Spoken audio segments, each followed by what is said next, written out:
एक बार राजू नाम का एक की मेकर रहता था।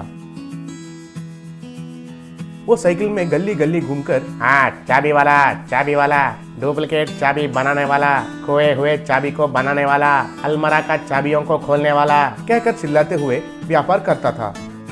एक बार उस गांव का जमींदार जी राजू को बुलाकर, अरे सुनो, मेरा परदादा का जमाने का अलमारे का चाबी कहीं रख दिया है मैंने, मिल नहीं रहा है। उस अलमारे के साथ मेरा बहुत सेंटिमेंट है, उसका चाबी तुम कैसे भी बना कर देना है। जरूर बनाऊंगा जमींदार जी, लेकिन एक शर्त पर। ये लो, इस फॉर्म पर आपको दस्तखत करना पड़ेगा। दस्तखत? मगर किस लिए? सर, गलत मत सोचिए। चाबी बनाकर देने के बाद अगर आपके अलमारी से कुछ भी गायब हुआ तो इल्जाम मुझ पर आएगा, इसलिए मुझे और आपके अलमारी में जो भी है उसका कोई संबंध नहीं है कहकर एक छोटा सा दस्तखत करना है बस। तब जमींदार हंसते हुए, बहुत सावधान व्यक्ति हो तुम, कहकर दस्तखत किया। बाद में राजू उनके पास चाबी गुच्छे से उस अलमारा को खोला।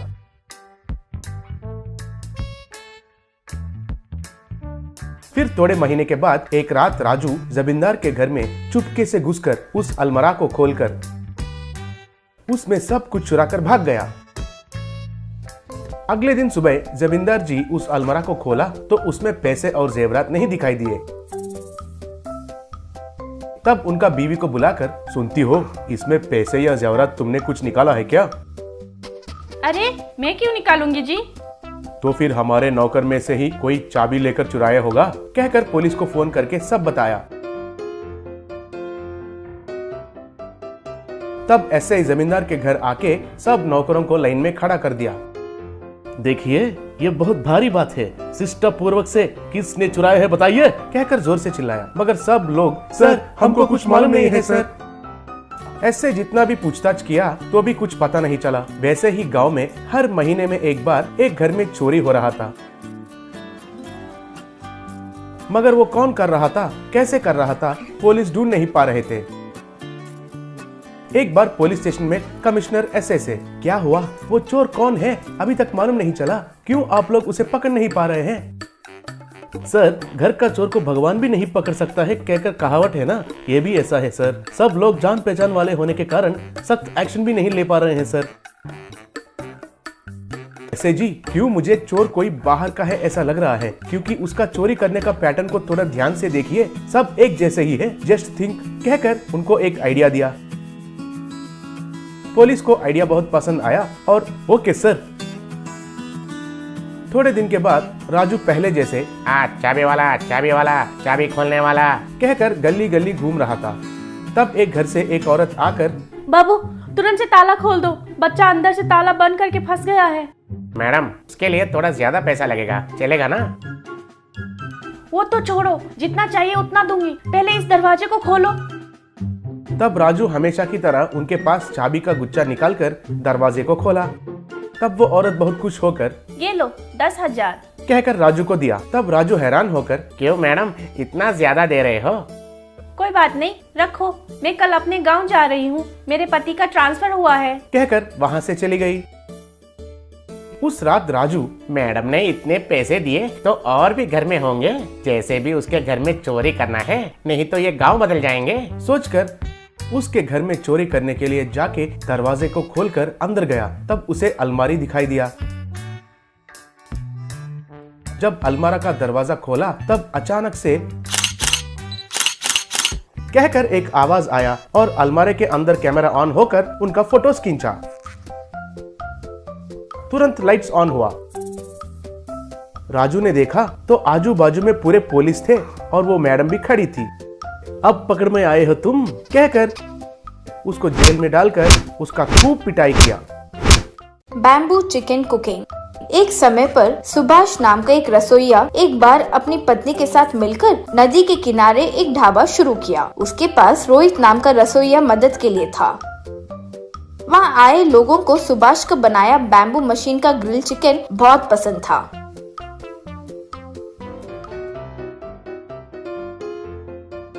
एक कस्टमर सुभाष से, सुभाष जी, ये नदी के किनारे ये ग्रिल चिकन खाने का मजा, वाह, अलग ही मजा है जी। ऊपर से ये बैम्बू मशीन का आइडिया बहुत अच्छा है जी, वाह। रोज रोज उस ढाबा पर ज्यादा लोग आने लगे। एक बार सुभाष के पास उसे मुर्गी सरफराह करने वाला मुर्गियों का व्यापार आकर, क्यों भाई सुभाष, दिन ब दिन आपका व्यापार बढ़ता ही जा रहा है। तुम्हें देखकर मेरा भी मन करता है कि ढाबा शुरू कर लूं भाई, तुम सपोर्ट करोगे? श्रीमान, आप मुर्गियों का व्यापार कीजिए, वही आपके लिए सही है। यहाँ बहुत सारा काम होगा, वो सब मेहनत करना पड़ता है। वो मेहनत मैं कर लूंगा भाई, तुम बस वो बैम्बू मशीन बनाकर दे दो, बस बाकी का मैं चला लूंगा। माफ कीजिए भाई, बस वो एक चीज मत मांगिए, ये बैम्बू मशीन ही मेरा निवेश है। ठीक है, तो तुम मेरी मदद नहीं करोगे ये कह रहे हो, मैं देख लूंगा। अगले दिन वो एक ढाबा को सुभाष के ढाबे के सामने शुरू किया। वो देखकर सुभाष की पत्नी, ओ जी, अचानक ये मुर्गियों का व्यापारी ऐसे ढाबा को कैसे शुरू कर लिया? वैसे वो रसोइया है कौन? ये उन दोनों देख रहे थे कि इतने में अंदर से रोहित आते ही सुभाष और उसकी पत्नी देखकर दंग रह गए।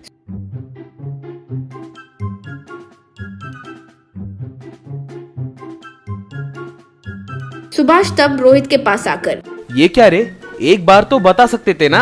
अगर तुम्हें ढाबा शुरू ही करना था तो हमसे कह सकते थे ना, हम ही कोई प्लान बना कर देते ना। इसमें आश्चर्य में आने वाली क्या बात है? ये मुर्गियों का व्यापारी मेरे पास आकर अच्छा पेमेंट दूंगा कहा, मैं चले गया, बस सिंपल। ठीक है रे, तुम जहाँ भी हो खुश रहो, कहकर चले गया। उस दिन से धीरे धीरे सुभाष के पास आए लोगों की संख्या कम होकर सब मुर्गियों के व्यापारी के ढाबा पर जाने लगे। एक दिन रोहित मुर्गियों के व्यापारी के पास जाकर, श्रीमान, मेरी सैलरी बढ़ाइए, मेरे वजह से आपका व्यापार अच्छा चल रहा है ना। क्या भाई, तुम्हारे वजह से मेरा व्यापार अच्छा चल रहा है? मेरी मुर्गियों को मैं बाहर 300 रुपए केजी में बेचता हूँ, लेकिन मुझे वो 100 रुपए में ही मिलते हैं, इसलिए हम ग्रिल्ड चिकन का रेट इतना कम लगाए। सुभाष के ढाबे का रेट से यहाँ के ढाबे में चिकन रेट कम होने के कारण सब यहाँ आ रहे हैं। तुम्हारे वजह से संख्या बढ़ी है, ऐसे मत सोचो, ये याद रखो। रोहित को बहुत अपमानित महसूस हुआ, लेकिन क्या करे, वो समझ नहीं पाया तो वहाँ से चले गया। एक बार सुभाष परेशान बैठा था तो बेटी लक्ष्मी आकर, क्या हो पिताजी, क्यों इतने डल हो? सुभाष तब जो हुआ वो बताया। पिताजी, मुझे पूरी बात समझ आ गई, अब मैं ये संभाल लूंगी। अगले दिन एक स्पोर्ट्स कार में एक रिच फेलो मुर्गियों के व्यापारी के पास जाकर, हे लुक मैन, मैं यहाँ एक 5 स्टार होटल बनाने की सोच रहा हूँ, उसके लिए मुझे तुम्हारा सपोर्ट चाहिए। 5 स्टार होटल? यहाँ वह सब बेकार हो जाएगा जी, यहाँ कोई नहीं आता।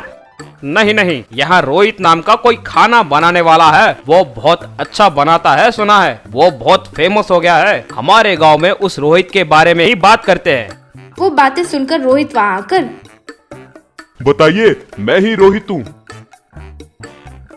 अरे इसका उतना सीन नहीं है जी, बस एवरेज खाना बनाता है, शायद आपको कोई रॉन्ग इन्फॉर्मेशन दिया होगा। देखो रोहित, मैं तुम्हें महीने का 1 लाख तनख्वाह दूंगा, यही एक बड़ा सा 5 स्टार होटल बनाना चाहता हूँ, तुम संभल पाओगे? रोहित बिना एक क्षण सोचे, श्रीमान, मुझे 1 लाख दोगे तो होटल को पूरा मैं संभाल लूंगा। ये लो एडवांस, अब से तुम मेरे पास ही काम करोगे, कहकर पैसे दिया। मुर्गियों का व्यापारी क्या करे समझ नहीं पाया। मुर्गियों का व्यापारी कई खाना बनाने वाले को लेकर आया, लेकिन कोई भी ठीक से खाना नहीं बनाने के कारण व्यापार ठीक से नहीं चला, तो वो ढाबा को बंद कर दिया। शहर में वो रिच फेलो लक्ष्मी को, सुभाष को रोहित के पास लेकर आया। रोहित उन तीनों को देखकर पूरा प्लान समझकर, ओ सुभाष, क्या प्लान बनाए, वाह, आखिरकार मुझसे होटल बनवा रहे हो, मुझ पर विश्वास करने के लिए बहुत बहुत शुक्रिया। तब से रोहित उस 5 स्टार होटल में अच्छे से व्यापार करके जीने लगा।